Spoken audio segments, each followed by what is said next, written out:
Eu cumprimento a todos com a paz do Senhor Jesus, amém? Aqueles que têm a sua Bíblia, vamos abri-la no primeiro livro de João, 1 João, capítulo 4.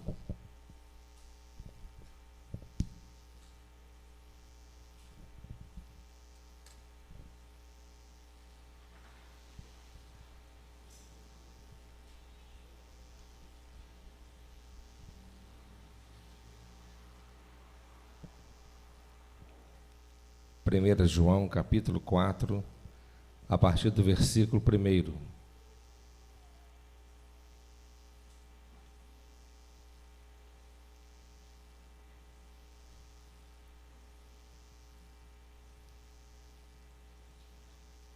Amém? Amados, não deis crédito a qualquer espírito, antes provai os espíritos se procedem de Deus, porque muitos falsos profetas têm saído pelo mundo afora. Nisto conheceis o Espírito de Deus. Todo espírito que confessa que Jesus Cristo veio em carne é de Deus, e todo espírito que não confessa Jesus não procede de Deus. Pelo contrário, este é o espírito do anticristo, a respeito do qual tendes ouvido, quem vem e presentemente já está no mundo. Filhinhos, vós sois de Deus, e tendes vencido os falsos profetas, porque maior é aquele que está em vós do que aquele que está no mundo. Eles procedem do mundo, por essa razão falam da parte do mundo, e o mundo os ouve. Nós somos de Deus. Aquele que conhece a Deus nos ouve. Aquele que não é da parte de Deus não nos ouve. Nisso reconhecemos o espírito da verdade e o espírito do erro. Amém? Agora vamos em Mateus capítulo 24. Apenas um versículo aqui. Mateus capítulo 24.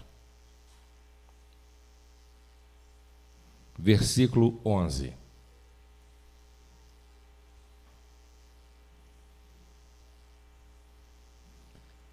Levantar-se-ão muitos falsos profetas e enganarão a muitos. Amém? Só isso. Os irmãos podem tomar o seu assento em nome de Jesus.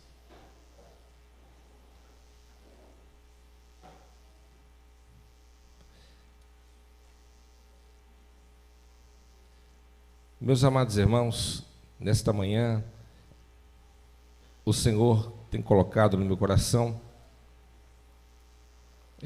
esta palavra para compartilhar com os irmãos. Como nós já sabemos, nós estamos vivendo escatologicamente o princípio das dores. E por estar vivendo esses dias finais que antecedem ao arrebatamento da igreja, precisamos estarmos bem apercebidos com relação às admoestações, às orientações dadas pelo nosso Senhor Jesus Cristo. E aqui no capítulo 24, versículo 3 adiante, o Senhor Jesus ele adverte dizendo: neste tempo muitos hão de escandalizar, trair e odiar uns aos outros. Levantar-se-ão muitos falsos profetas, enganarão a muitos. Então observe que antes que entre a grande tribulação, nós estamos vivendo aqui nesta fase onde a multiplicação de falsos profetas tem sido grande demais, sem precedentes.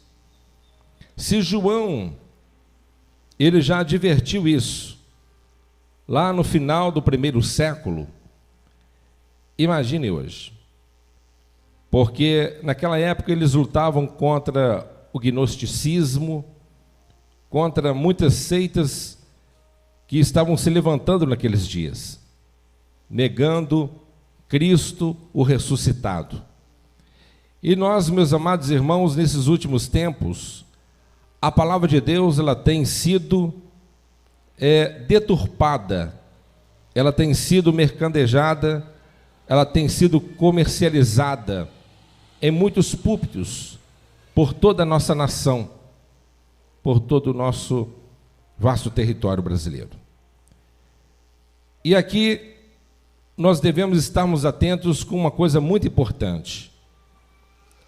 O apóstolo, ele orienta que nós devemos provar os espíritos. Devemos provar os espíritos. Amados, não deis crédito a qualquer espírito. Agora, como que você pode provar os espíritos? Para que você possa provar os espíritos, testá-lo para ver se vem de Deus, se provém de Deus ou não, primeiramente, você tem que ter o Espírito Santo dentro de você.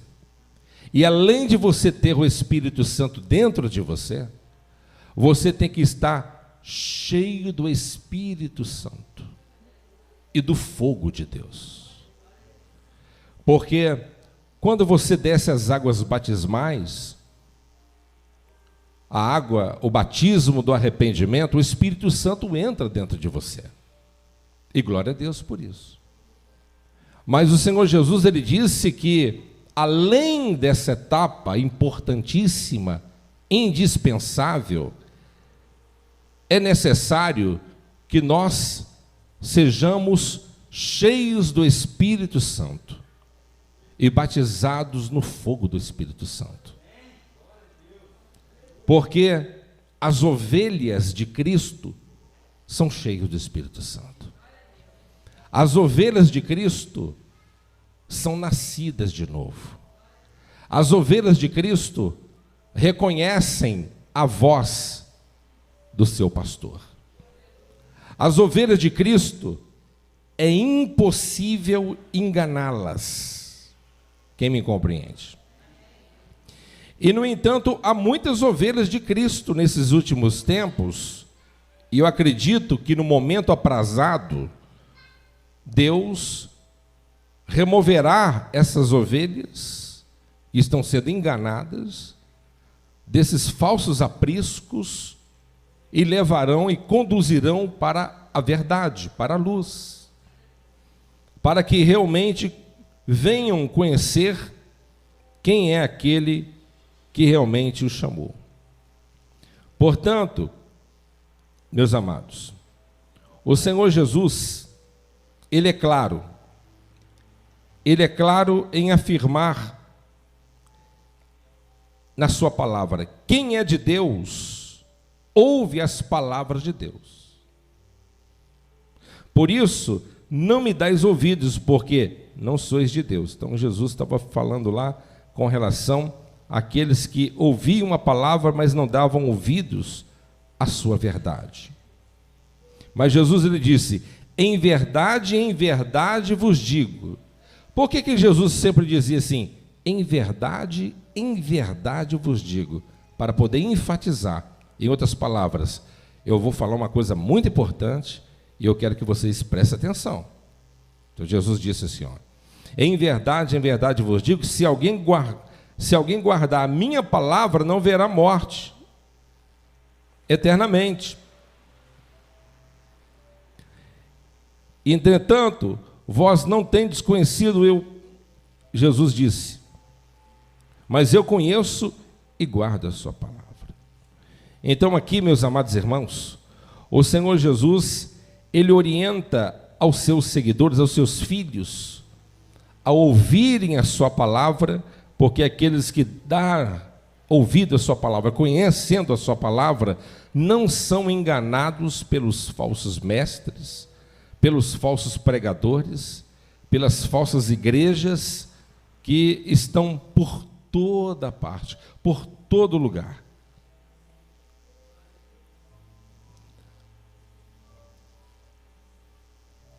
Jesus, ele disse: todo aquele que o Pai me dá, este virá a mim, Amém? Você está em Cristo?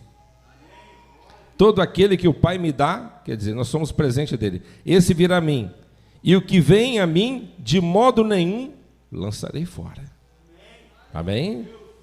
Então, nosso Deus, o Todo-Poderoso, Ele nos guarda diante da sua presença. Nós somos o presente do Pai para o Filho.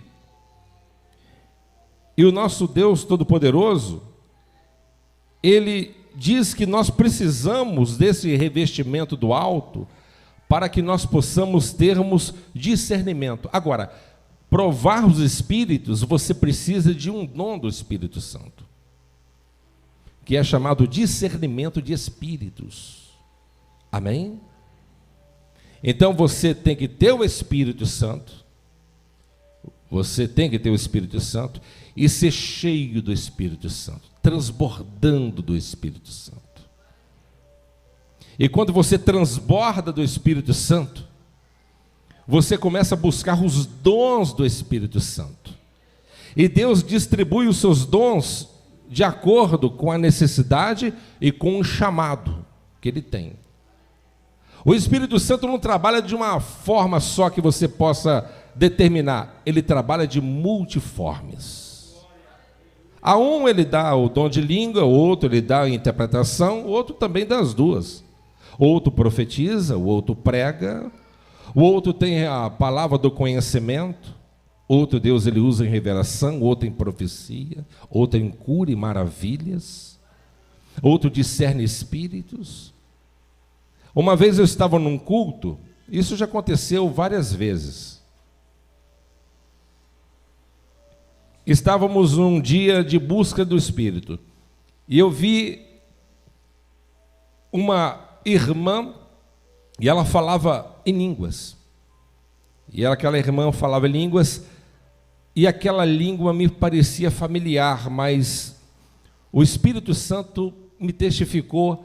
Eu falei assim, tem alguma coisa de errado com essa língua. Não era a língua dos anjos, porque a língua dos anjos é a língua que os demônios se comunicam. Eu não sei se vocês já viram, muitas das vezes você vai expulsar um demônio no corpo de uma pessoa, e aquele demônio começa a falar em línguas. Às vezes está falando em língua dos anjos, e às vezes, para tentar confundir, ele imita as línguas que nós falamos na igreja.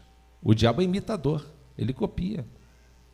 E aquela irmã estava falando em línguas, mas aquela língua era realmente uma língua que era semelhante à língua que as pessoas que são batizadas no Espírito Santo.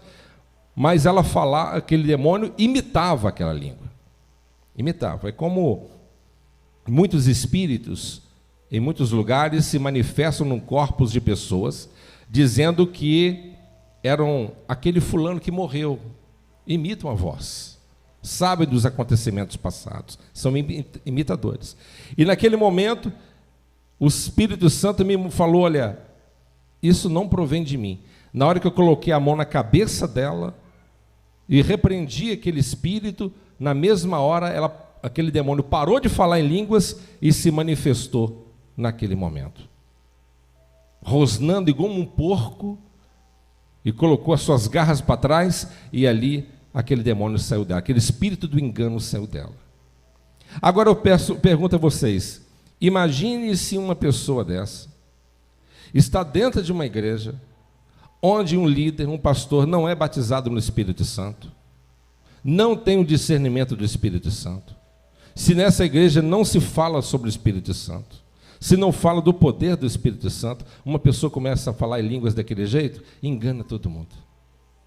Eu estava num culto no lar, isso tem muitos anos, não vou falar data para poder não errar aqui data, mas tem muitos anos. Era lá em Benfica, um culto no lar, e tinha muita gente, tinha umas 30 pessoas, e ali estávamos em uma roda, aproximadamente umas 30 pessoas, e eu estava ali dirigindo aquele culto no lar. E uma garota, uma menina de uns 15 anos de idade, ela começou a falar em línguas, as pessoas começaram a glorificar a Deus, e aquela menina começou a profetizar. Sabe o que é profetizar? A pessoa fala em línguas, e ela começou a profetizar, começou a colocar a mão no coração das pessoas, no corpo das pessoas, e falou assim, ó, assim diz o Senhor Deus, e tal, e falando em línguas, e falando.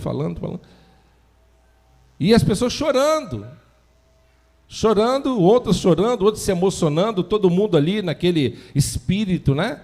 naquela atmosfera espiritual, e ela entregou 2 ou 3 profecias, mas o Espírito Santo me incomodou. O Senhor falou comigo assim, não vem de mim. Eu falei assim, meu Deus, não vem do Senhor? E o Senhor falou assim, não vem de mim. Naquele momento eu saí da onde que eu estava, no meio da roda, eu fui até ela estava profetizando naquele momento, coloquei a mão na cabeça dela e repreendi o demônio, ela caiu no chão endemoniada, na mesma hora. As pessoas ficaram todas assustadas, e eu falei, está vendo, irmãos?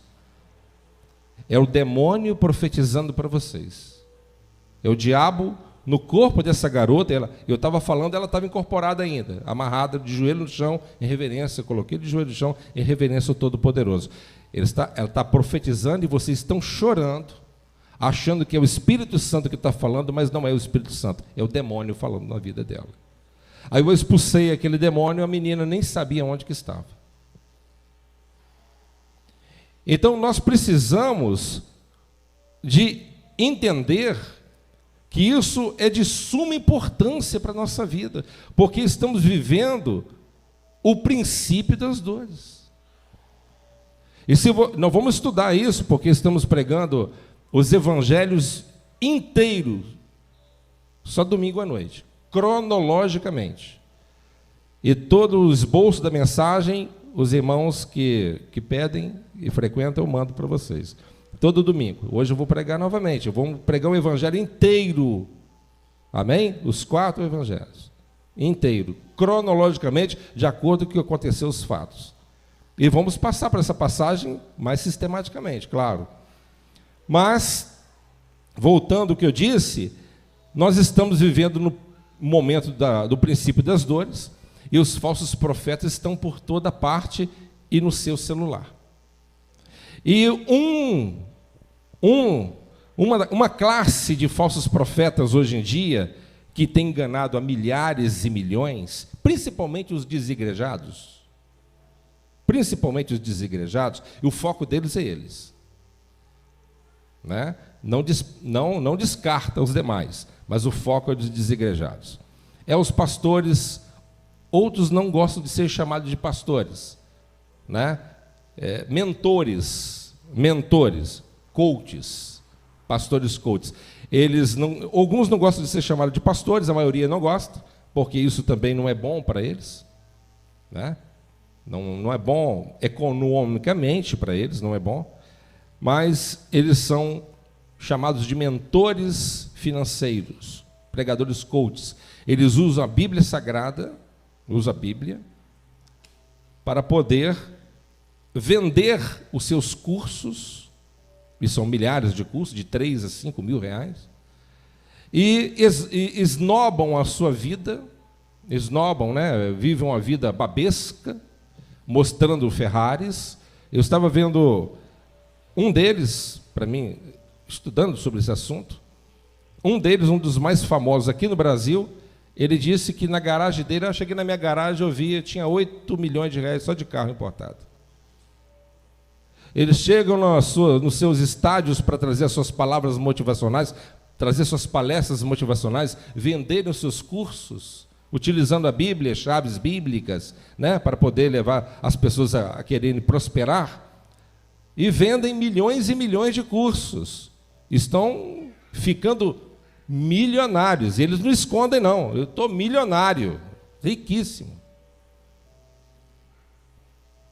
Eles vendem um peixe que, na verdade, não funciona, né? Levam ao povo a uma ilusão.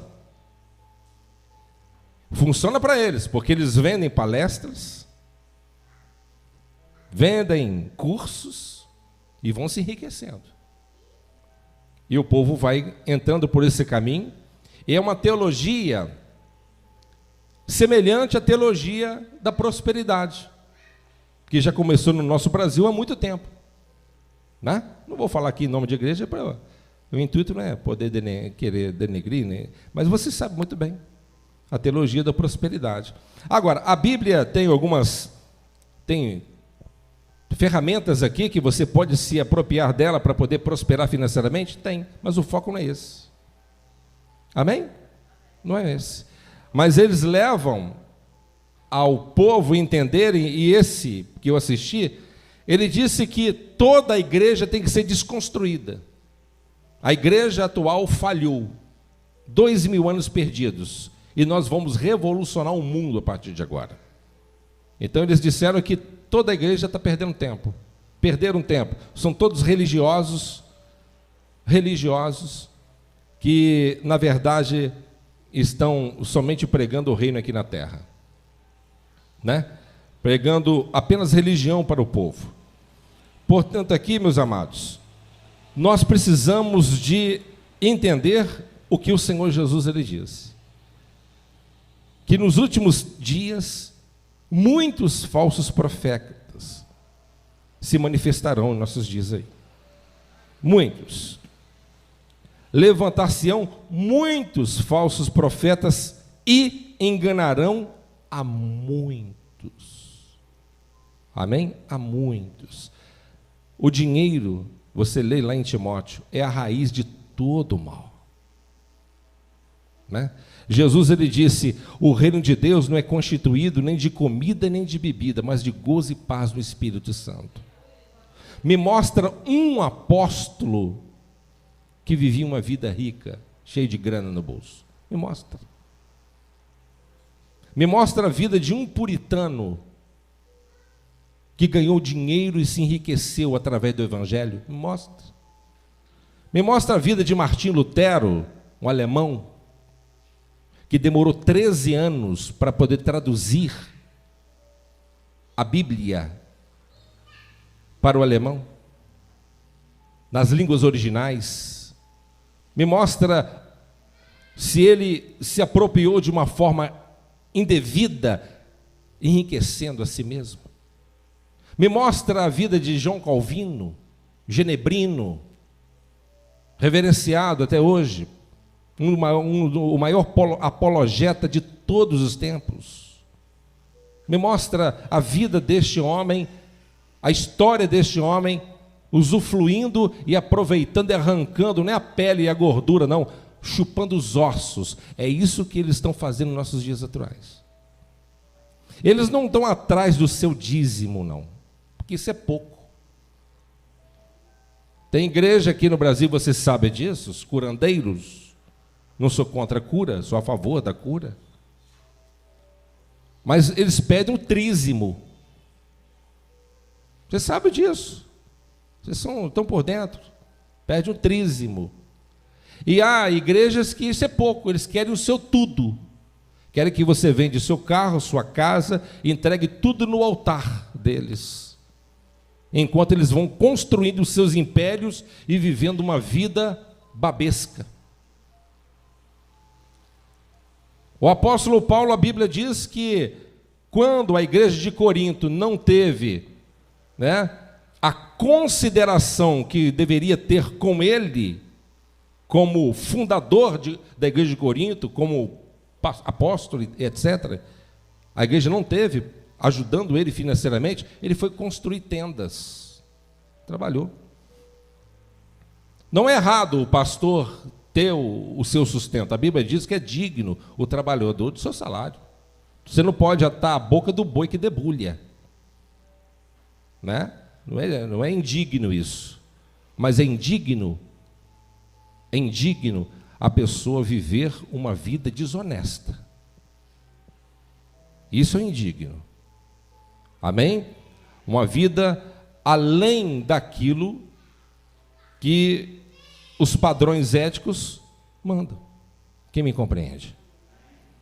E esses homens, eles deturpam a palavra de Deus. O diabo deturpa. Vocês já observaram Jesus lá no deserto, na Bíblia? O que o diabo fez? Deturpou a palavra. E eles deturpam a palavra de Deus.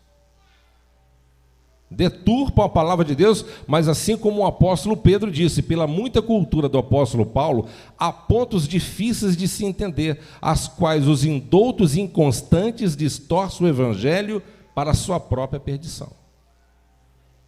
Né? Fazem promessas mirabolosas, promessas mentirosas. Eu quero te falar uma coisa. Jesus, se você quer uma cura aqui hoje, é só pedir que Ele vai te curar.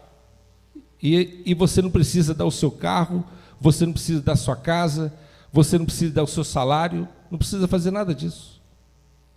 Porque tudo que Jesus te dá é de graça. De graça recebeis, de graça dardes. Ofertas e dízimo é para poder manutenção da obra de Deus e fazer com que o evangelho cresça. Só isso. Não precisamos agir de uma forma desonesta, mau caratismo, para poder extorquir e arrancar o sangue das ovelhas. E é o que eles fazem. E nós devemos ter essa percepção, porque tem muitas pessoas paradas no meio do caminho, desiludidas. Ah, porque eu fui de uma igreja, que fulano me explorou, fulano que não sei o quê, pastor lá me arrancou tudo. Irmãos, não são todos iguais. Jesus já disse, nos últimos dias surgirão muitos falsos profetas. Presta atenção numa coisa muito importante, é um versículo que mudou a vida de Charles Haddon Spurgeon, conhecido como o príncipe dos pregadores do século XIX. Filhos de pais cristãos, fundamentação puritana, mas ele tinha um conflito muito grande no coração. Até que um dia o Espírito Santo levou ele numa igreja pequenininha, numa área quase rural de Londres, e ali havia um pregador magro e pregou um versículo do livro do profeta Isaías. E ele repetia a mesma coisa: olhai para mim e sede salvos. Olhai para mim e sede salvos, ó confins da terra, olhai para mim, olhai para mim. Ele falava a mesma coisa, olhai para mim, e apontou o dedo para ele: jovem, olhai para o Senhor.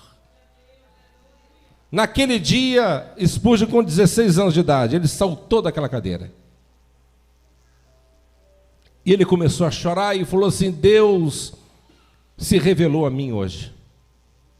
Ele foi para casa feliz, e os pais viram a mudança na vida dele, e falou assim: o segredo é olhar para ele, Cristo é o meu Redentor. Com 19 anos de idade, ele assumiu uma igreja com capacidade para 1.400 pessoas, mas só tinha 200 membros. Um ano depois, faltava bancos para poder comportar a multidão de pessoas que entravam lá.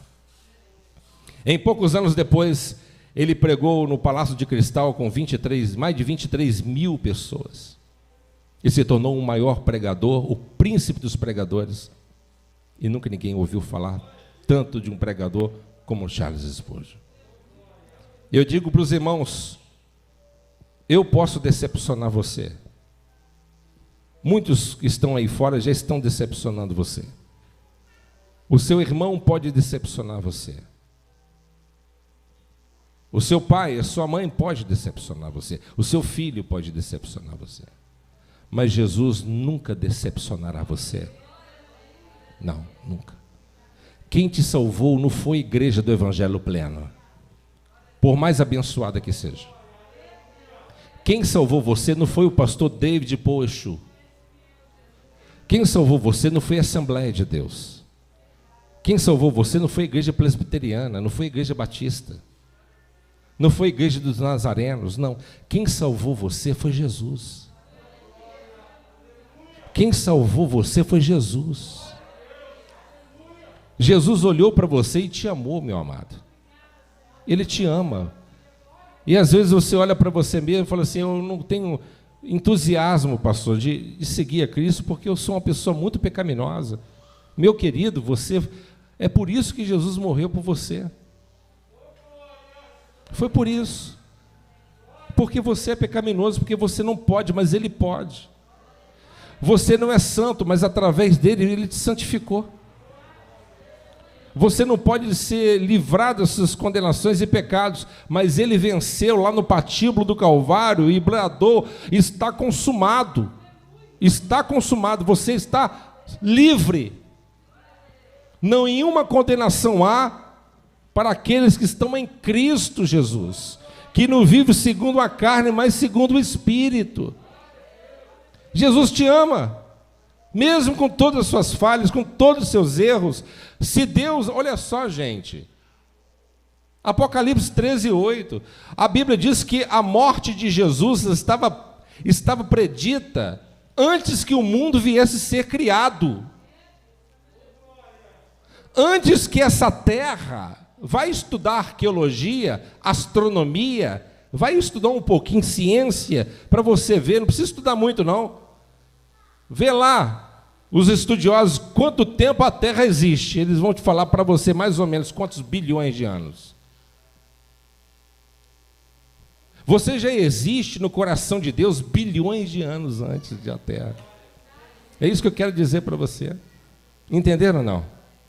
Se um Deus que te escolheu antes que a terra viesse a ser criado, antes que o sol viesse a ser criado, antes que a lua viesse a ser criada, você acha que Deus não saberia que você, quando chegaria o seu tempo, do seu nascimento, o seu tempo de infância, adolescência, juventude, amadurecimento, etc., Ele não saberia que você ia falhar muitas vezes, errar muitas vezes?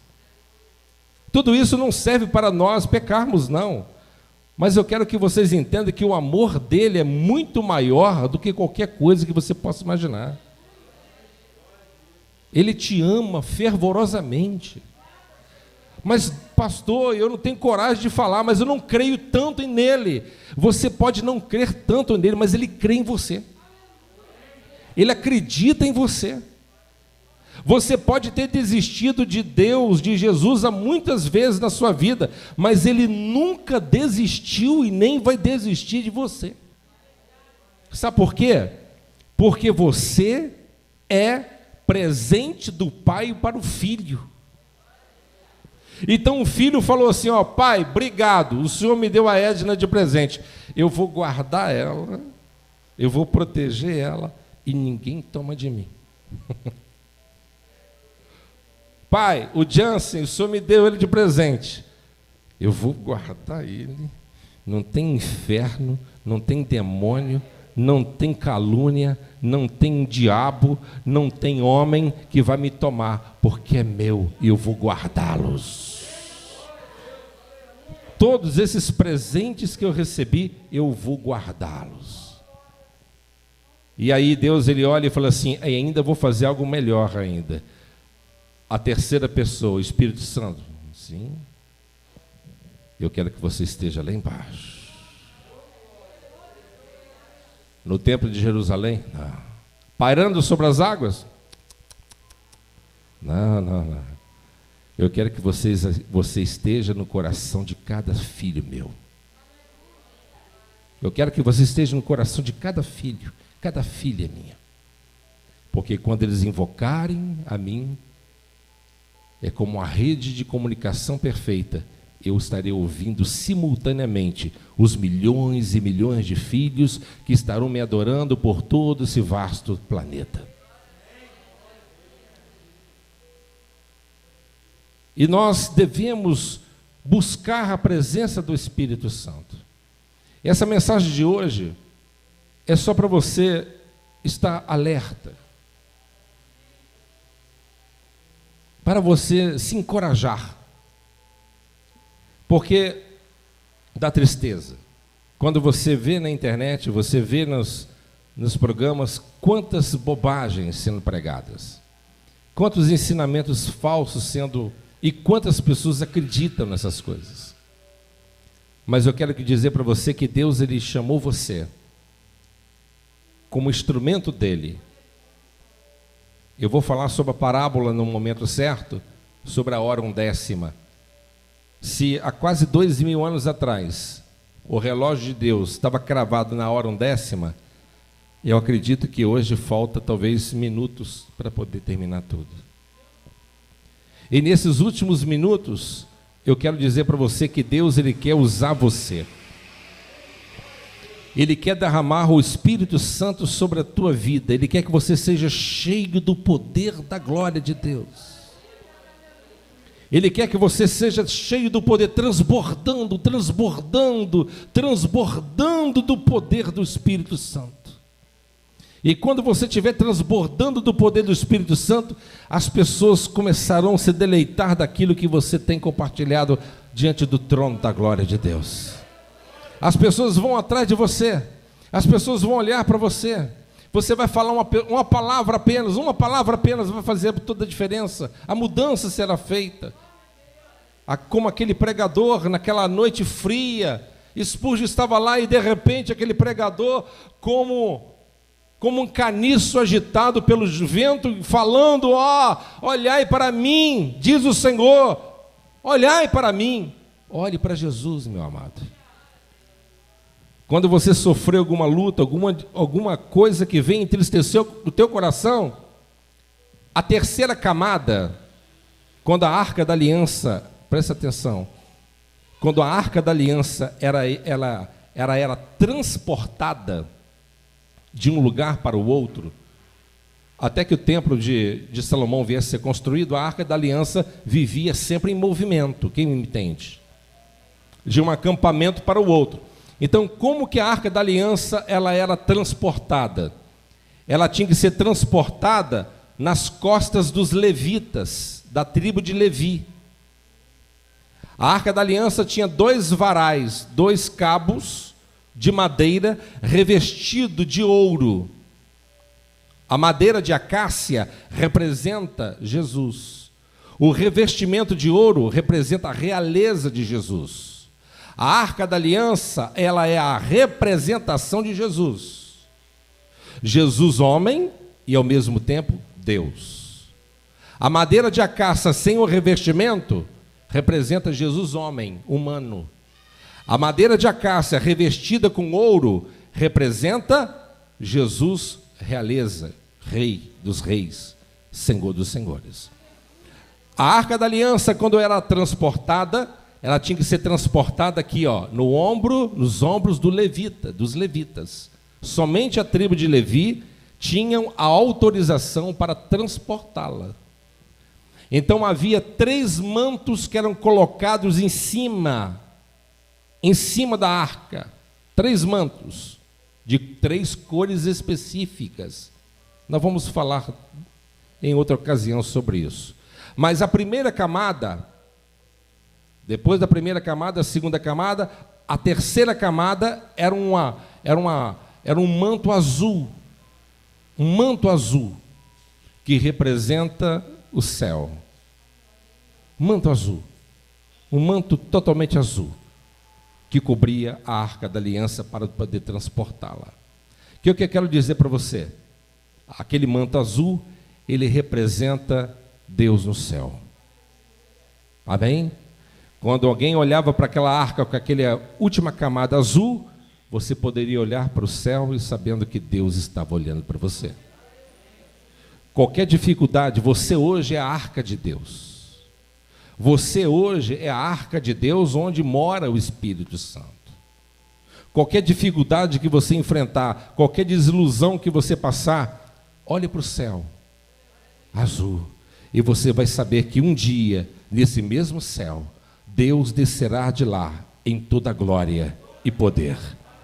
A Bíblia diz que ele vai descer num cavalo. Se aqui na terra ele subiu em cima de um jumentinho e as pessoas cantavam hosanas, bendito aquele que vem em nome do Senhor, hosanas nas alturas. Mas naquele dia ele não vai vir sentado num jumentinho, ele vai vir sentado num cavalo branco e na sua coxa direita escrita Rei dos reis e Senhor dos senhores, e todos os olhos o verão no dia da sua glória e no dia do seu poder. Amém?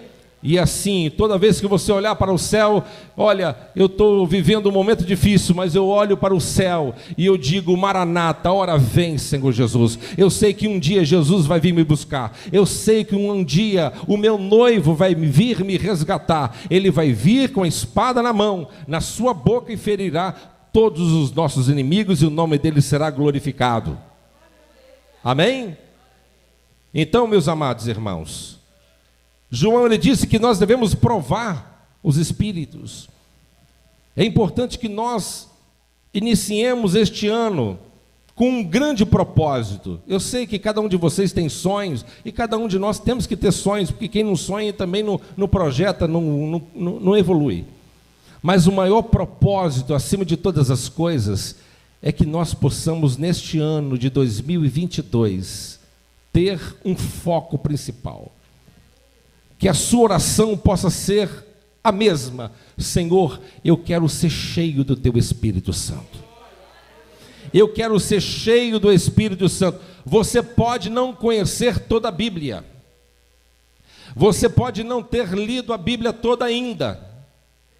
Você pode talvez nunca ter tido a oportunidade de fazer um curso de teologia.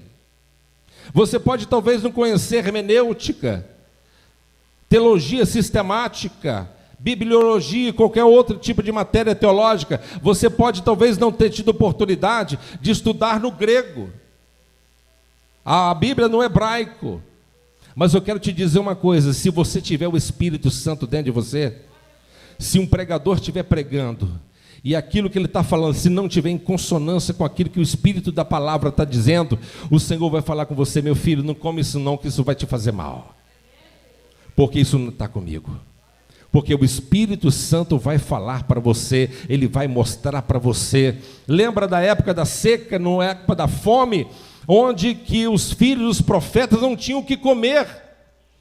E os filhos dos profetas tiveram que sair espalhados, e cada um pegar o que achava pelo caminho. Um pegar um pedaço de raiz, o outro uma batata, o outro um cacto, e levaram tudo para fazer um cozido, uma sopa, para poder matar a fome. E quando aquele panelão estava sendo fervido, antes que o primeiro desse uma garfada e pegasse a colher e levasse na boca, o profeta disse: opa, morte na panela, não toca nisso não. Vocês pegaram alguma coisa que é venenosa e colocaram no meio aí, quem comer vai morrer. E ali o profeta Eliseu, dirigido pelo Espírito Santo, ele sanou aquela mortandade e matou a fome de todos. Eu quero te dizer que não precisa de muito veneno para poder matar você. Um pouquinho. Amém? Pastor, como que eu identifico os falsos profetas? Não é pela forma que eles pregam, porque eles pregam bem, eles falam bem, eles têm um bom vernáculo. Se o diabo usar um falso profeta gago, que tem dificuldade na dicção, que não tem um poder de persuasão e convencimento, você vai dar ouvido a ele? Vai ou não vai? Claro que não. Amém, pessoal? Mas se é uma pessoa desembolada, fala fácil, descolada, fala bem, tem uma boa comunicação, parece até um repórter de um telejornal, você para ouvir. Então você não conhece um falso profeta pela forma que ele fala. Você conhece um falso profeta por aquilo que ele ensina, por aquilo que ele prega. Por isso que você pode ouvir muitos pregadores, e eu também ouço de vez em quando. Mas nós precisamos de ter o Espírito. Porque aquilo que não presta, joga fora. Aquilo que convém, você guarda. Quem me entende? Amém? Temos que ter cuidado. Porque um pouco de veneno um pouco de fermento pode levedar toda a massa. Amém? Então, devemos ter cuidado e buscar o Espírito Santo, para que o Espírito Santo possa te dar o discernimento pela qual nós necessitamos. E no dia que você estiver cheio do Espírito Santo, o Espírito Santo vai te mostrar a fonte das riquezas de Deus. Amém? A fonte da sabedoria de Deus. Ele vai te mostrar. Não vai te necessitar mais nada, meu amado. Nada. Nada. Você com um pouco, você vai estar satisfeito. Mas uma pessoa sem Espírito Santo, ele pode estar com muitas coisas, mas continuará sendo insatisfeito. Amém? Por quê? Porque a maior riqueza que ele tem é o Espírito Santo. É a comunhão que ele tem com o Senhor. É uma coisa gloriosa. É uma coisa tremenda. Amém? E vamos deixar para falar mais quando eu for passar aqui no Mateus 24, na nossa série. Amém? Eu espero que Deus possa ter falado ao teu coração. Olhai somente para Cristo. Amém, meus irmãos? Não perca tempo não, olha aqui, olha. Está vendo isso aqui? Essa palavra? Gloriosa. Tem gente que fala assim, pastor, quem garante que a Bíblia não mudou em 2000 anos? Quem garante que é a mesma coisa que está escrito? A arqueologia resolveu isso. O Novo Testamento, há quase 1000 cópias dos antigos manuscritos. E os grandes estudiosos já compararam um por um. E chegaram na conclusão, a mesma coisa que Pedro falou, que Paulo falou, é a mesma coisa que está na minha mão aqui. Foram encontrados já manuscritos antigos do livro do profeta Isaías. Se você lê em hebraico o livro do profeta Isaías, que foi escrito há mais de 3.000 anos atrás, você vai ler essa palavra que está na tua mão, é a mesma coisa. Um dos pais da igreja, chamado Tertuliano, ele dizia, aquilo que é mais antigo deve ser dado mais crédito. A palavra de Deus é a mais antiga. Deve ser dado mais crédito. Você tem essa espada na sua mão. Use-a. Medite. E fontes de água viva vai fluir no seu interior. Amém? Vamos colocar de pé em nome do Senhor Jesus. Aleluia. Nós vamos orar neste momento. Coloca a sua mão na direção do teu coração, se você quiser, se você puder. E vamos pedir que o Espírito Santo possa nos ajudar, em nome do Senhor Jesus. Amém? Que Ele possa falar conosco e continuar derramando sobre nós o poder do alto, e que nós venhamos sair daqui hoje cheio do Espírito Santo, em nome de Jesus. Amém?